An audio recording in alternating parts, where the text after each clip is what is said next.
nous allons aborder les étapes indicatives pour écouter et aider. 4 étapes clés constituent des repères pour écouter en étant centré sur la personne qui se confie. Toutes ces étapes ne sont pas forcément de la même longueur, de la même importance, ça va dépendre du type d'écoute qu'elles nous sommes amenés à voir, quelquefois de manière tout à fait spontanée, inattendue. Mais elles peuvent nous aider à ne pas aller trop vite, à vraiment se centrer sur la personne, sur ce qu'elle dit, à entendre ce qui est dit et à entendre ce que l'on entend. Et puis à respecter le temps, le rythme, le tempo de la personne, à respecter les émotions qu'elle va avoir, qu'elle va ressentir, qu'elle va nous transmettre, et puis aussi à écouter son besoin. Le grand risque dans une écoute, c'est d'aller trop rapidement sur le problème qui est exposé plutôt que d'être à l'écoute de la personne qui l'expose. Et c'est particulièrement vrai quand une personne vous parle d'une autre personne. Je vais prendre un exemple. Si une personne vous dit « je suis inquiète, ma mère est seule, elle est à des kilomètres et aujourd'hui elle ne reçoit plus de visites ». On peut avoir tendance à se centrer sur la personne âgée, sur sa situation, alors que la première chose sur laquelle on est interpellé, c'est d'aller rejoindre la personne qui s'est confiée sur son inquiétude. Voilà, donc, et sinon on va aller dans une projection, on peut être à côté de la plaque, commencer à lui donner tout de suite des conseils. Ce que nous avons à faire, c'est être témoin d'abord de l'inquiétude de sa fille. Donc, première étape, rejoindre la personne et écouter à partir de ce qu'elle nous confie, et presque mot à mot, hein, je dirais. Et ce qui va nous aider, eh bien, c'est la reformulation. À quoi sert la reformulation? Eh bien, c'est à montrer que à la personne qui se confie, qu'elle est entendue dans ce qu'elle dit. Si elle dit qu'elle est inquiète, eh bien, tout simplement, on va reformuler en disant « Ah oui, tu es inquiète ?» Et ça va lui permettre d'aller un peu plus loin. Et elle peut être inquiète pour différentes raisons. Soit elle va dire « Oui, parce que j'ai senti ma mère triste au téléphone », ou bien parce qu'elle se culpabilise, par exemple « Oui, je m'en veux d'être si loin ». Donc reformuler déjà va permettre à la personne d'être entendue, mais aussi d'aller plus loin pour progressivement mieux comprendre les causes qui provoquent cette inquiétude. Et pour celui qui écoute, eh bien, ça va l'assurer de ne pas extrapoler, de ne pas rentrer dans son imagination, de ne pas avoir trop d'interférences. L'aider à formuler ce qu'elle ressent permet d'avancer selon la personne et pas selon moi. Et c'est pour ça que l'expression, par exemple, « je te comprends »,« ah oui, je comprends », peut beaucoup entraver l'écoute. Parce qu'on n'est pas sûr d'avoir compris, c'est pas simplement qu'elle a dit elle est inquiète pour sa mère âgée. Eh bien, on va voir que c'est en poussant la reformulation qu'on va mieux entendre la situation. Puis très important, toujours se dire que nous n'avons pas à avoir une solution, même si peut-être on pourra suggérer des pistes à un moment si la personne le demande. Pour rejoindre la personne, donc non seulement il faut bien écouter à partir de ce qu'elle dit, mais aussi témoigner de la bienveillance et qui va témoigner à la personne qu'on l'a bien écouté, que son problème nous concerne, enfin qu'on le prend au sérieux. Et le fait d'être entendu, il faut bien le savoir, est déjà une grande consolation, c'est-à-dire que la personne se sent moins seule, elle peut déposer son fardeau, elle se sent déjà plus légère et très vite. Et surtout, ça va libérer de l'énergie, lui libérer de l'énergie plutôt que de s'enfermer dans son problème. Attention, quelquefois, certaines problématiques peuvent nous sembler superficielles, surtout dans des échanges qu'on a avec des proches. Eh bien, attention, parce que la personne, elle, peut le vivre difficilement. Et ça, il faut l'entendre à sa juste mesure. Si, notre exemple, si votre conjoint vous dit « je suis fatigué », et que du tac au tac, vous lui répondez « eh ben, moi aussi, je suis fatigué », évidemment, ce n'est pas de l'écoute et il ne se sentira pas entendu. Ce n'est que quand on a reflété, qu'on a entendu, c'est-à-dire « ah oui, tu es fatigué », que la personne pourra aller plus loin. Donc à ce stade, il ne s'agit pas de rassurer trop vite, par exemple en disant ne t'inquiète pas, tu vas te reposer, ça c'est pas la personne, elle le sait ça, mais simplement se tenir là parce que il a voulu vous confier sa fatigue. Au fond, ce n'est qu'en reflétant ce qu'on a entendu, donc il va pouvoir aller plus loin et peut-être dire, eh bien oui, je suis fatiguée parce que j'ai un énorme chantier et que ça me stresse beaucoup parce que je ne sais pas si je vais y arriver. Donc on comprend que la fatigue aussi, elle est mélangée à autre chose. À ce stade, on peut aussi se demander, on peut tenter de faire formuler une demande, est-ce que tu veux de l'aide mais bon, on ne sait pas toujours, et puis quelquefois les personnes demanderont de l'aide, mais un peu plus tard. Donc il ne faut surtout pas submerger de questions, c'est pas la peine, il ne faut pas en faire trop, ni de solutions surtout, alors que la personne a juste besoin de dire ce qu'elle ressent. Si je reprends l'exemple de l'inquiétude, c'est tout de suite on va dire, est-ce que tu pourrais pas aller voir les voisins de ta mère ou les appeler pour qu'ils aillent la visiter? Peut-être qu'elle l'a déjà fait d'abord, et puis c'est pas ça qu'elle confie en fait. Pour le moment, elle avait juste besoin de dire son inquiétude. D'où l'importance, et c'est une remarque importante quand on écoute, c'est ce qu'on appelle la double écoute, c'est-à-dire entendre les émotions qui sont exprimées, ce que dit la personne, mais aussi entendre ce que ça produit en nous, et ça peut produire des émotions, on ne peut pas complètement les ignorer, donc il faut qu'elles viennent à la conscience, savoir que cette émotion surgit, peut-être la peur pour ma propre mère qui est dans la même situation, pour la mettre à l'écart, mais attention, ça ne veut pas dire la mettre trop à l'écart jusqu'à une certaine froideur, ni répondre du tac au tac très vite par une trop grande emprise sur la situation qui ne nous est pas demandée. D'où la nécessité d'apprendre à repérer ses émotions personnelles pour en être conscient et les accueillir sans les laisser nous submerger. La deuxième étape, eh bien, ça va être d'ouvrir un espace de conseil et de consolation. Et elle est alimentée par cette première étape d'écoute intensive, je pourrais dire.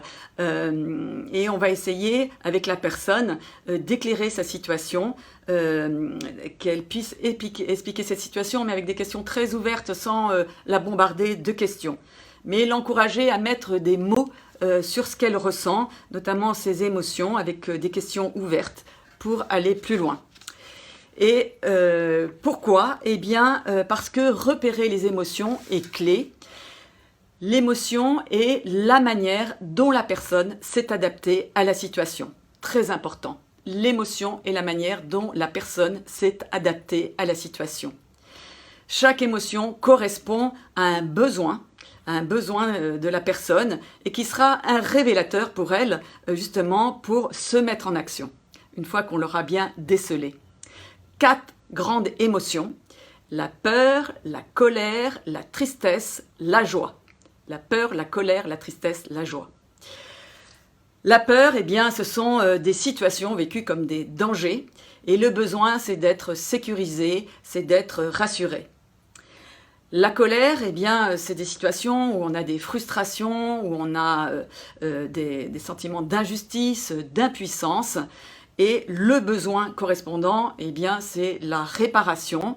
Ça peut se traduire par qu'on puisse reconnaître les causes, un besoin de justice, un besoin de pardon aussi. La tristesse, c'est lié à la perte, une perte, un deuil, le deuil d'une personne, le deuil de capacité, le deuil d'une relation. Et le besoin, eh bien, ça va être d'être consolé. Donc c'est la consolation qui va permettre de se relever progressivement, peut-être quelquefois dans un temps plus lointain. Et puis la quatrième, c'est donc la joie. La joie, c'est un sentiment, une situation de paix, de plénitude, de réussite. Et le besoin qui est associé, c'est de maintenir cette situation. Et vous savez, quand on a eu une grande joie, souvent on a le besoin de la raconter. Et le fait de la raconter nous maintient aussi dans la joie. Donc maintenir cette situation. Et en plus, à cette qualité aussi de transmettre la joie à d'autres.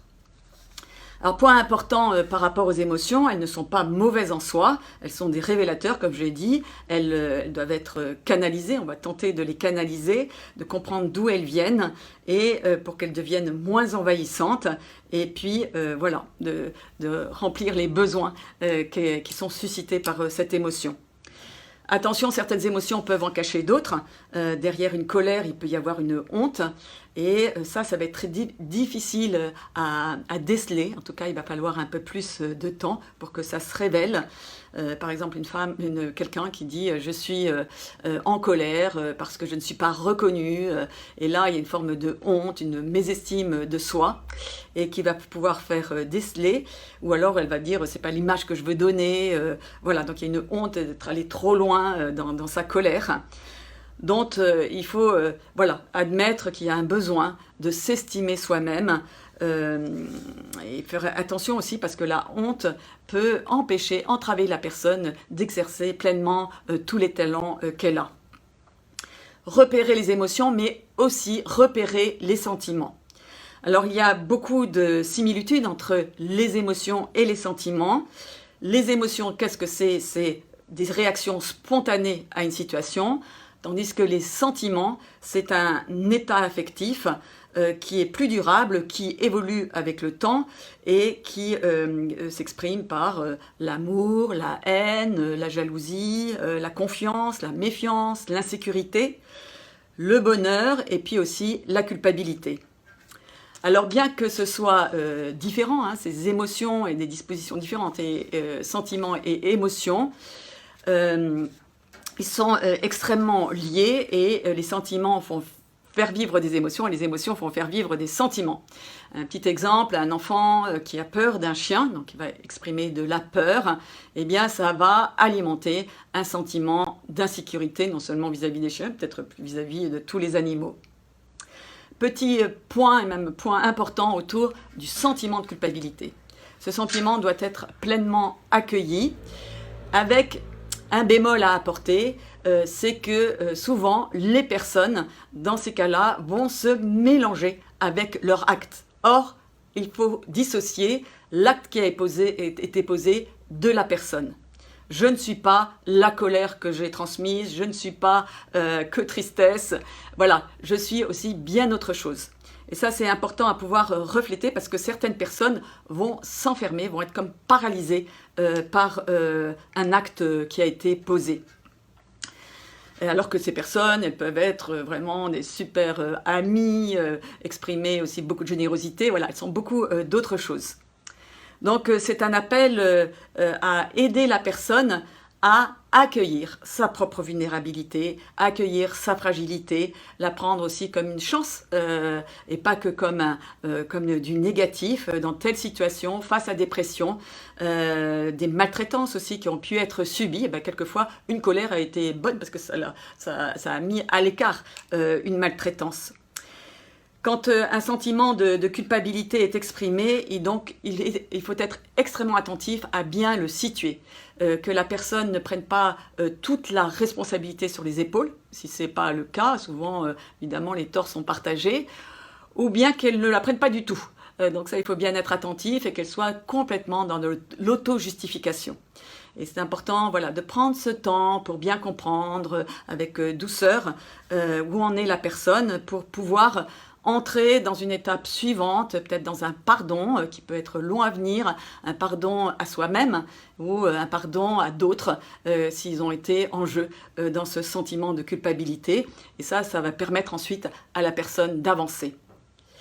Donc dans cette étape d'espace de conseil et de consolation, après avoir avancé, tenté d'éclairer la situation, eh bien, c'est important de repérer et de s'appuyer sur les forces de vie, c'est-à-dire encourager les personnes dans ce qu'elles ont de positif et ce qui a été exprimé, ou peut-être qu'on connaît d'elles, si c'est des personnes très proches, donc donner des signes de vie, de qualité qu'a la personne, qui peuvent être, par exemple, sa joie, sa capacité d'aimer, sa capacité justement à poser les valises, à oser partager justement la difficulté. Tout ça, c'est des choses positives puisqu'elle en a été capable. Alors on peut les dire, mais il est possible quelquefois que les personnes ne les reconnaissent pas. Elles ne se sentent pas rejointes tellement elles sont enfermées dans leur situation. Alors, soyons aussi légers, pas trop lourdingues, mais ça pourra l'aider en son temps. Donc ne pas trop se décourager par rapport à ça, justement à cheminer, parce que ça lui reviendra à l'esprit des paroles positives qu'on a pu donner. Alors par rapport à ces paroles positives, comment donner des signes de reconnaissance? Et c'est quelque chose aussi qui s'acquiert. Savoir donner des signes de reconnaissance, eh bien, reflète que l'existence de l'autre compte. Elle compte pour moi, non seulement pour les personnes qui ont une basse estime d'elles-mêmes, mais aussi pour toute personne. On a besoin de ces temps de reconnaissance. Alors que ce soit aussi en famille, dans des communautés de vie, dans l'entreprise, tout cela est bien nécessaire. Alors ça concerne le registre des compliments, qui peuvent, ces expressions d'estime, d'amour, d'amitié, de complicité, de rire partagé, on peut rappeler tout ça, de qualités qui ont été exprimées. Alors ça peut être de l'ordre de l'être. Par exemple, je suis heureux de ta présence, tu sais, tu comptes pour moi dans ma vie, tu m'apportes de la paix, par exemple. Voilà, toutes ces expressions. Et puis, ça peut concerner aussi le faire. Bien, tu as vraiment, tu m'as rendu service, c'était super. Pour moi, ça a été hyper important. Ou bien, voilà, bon, toutes sortes de choses qui ont été faites et qui nous ont fait du bien.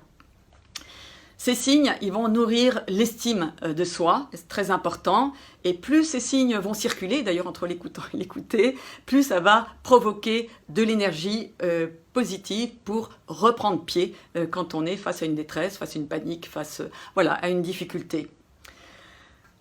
Attention aussi parce qu'il y a des signes qu'on pense positifs, qu'on reflète à la personne, et la personne, elle les voit comme négatifs. Donc voilà, donc il faut savoir aussi les ajuster. C'est pas parce qu'elle les ressent comme négatifs qu'ils sont négatifs, mais peut-être parce que à ce moment-là, elle a un niveau qui est de détresse qui est extrêmement fort. Donc il va falloir voilà, le faire de manière ad hoc et ajuster sans trop asséner.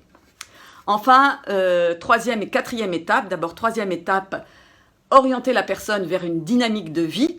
Donc ça veut dire proposer un changement de perspective, peut-être on est allé sur sa colline, qu'elle puisse peut-être voir les choses autrement, il y a peut-être des ouvertures qui peuvent se faire, et c'est à ce moment-là qu'on peut suggérer des solutions si la personne le demande, proposer des pistes de réflexion, en partant toujours de ce que la personne a exprimé. Et puis, quatrième et dernière étape, c'est laisser la porte ouverte, c'est-à-dire, il faut savoir aussi arrêter aussi un entretien. Donc dire, est-ce qu'on peut maintenant peut-être arrêter ou, je sais pas, voilà. Et puis dire qu'on reste disponible pour continuer, pour se revoir éventuellement, pour se rappeler. Mais c'est important, pour terminer, de laisser l'initiative à l'écouter le plus possible. Que ce soit la personne qui revienne et qu'on ne soit pas en train de la harceler pour qu'elle revienne, parce que c'est sa vie, ce n'est pas la nôtre, même si ça peut nous soucier beaucoup. Donc on peut lancer quelques perches de temps en temps, mais si elle ne veut pas revenir, laissons-la aussi, bien sûr, libre. En conclusion de ces 4 étapes, vous avez vu que j'ai mis un accent extrêmement fort sur les 2 premières étapes et surtout sur ces étapes d'écoute en profondeur, de reformulation, d'essayer d'éclairer les situations, de repérer les émotions. Et c'est très important parce qu'on a tendance très souvent dans la vie courante d'aller directement aux dernières, alors que c'est vraiment toutes ces étapes d'écoute en profondeur qui seront les meilleurs garants de pouvoir apporter une aide ajustée. Notre prochaine vidéo sera sur justement les écueils à éviter dans l'écoute. À bientôt.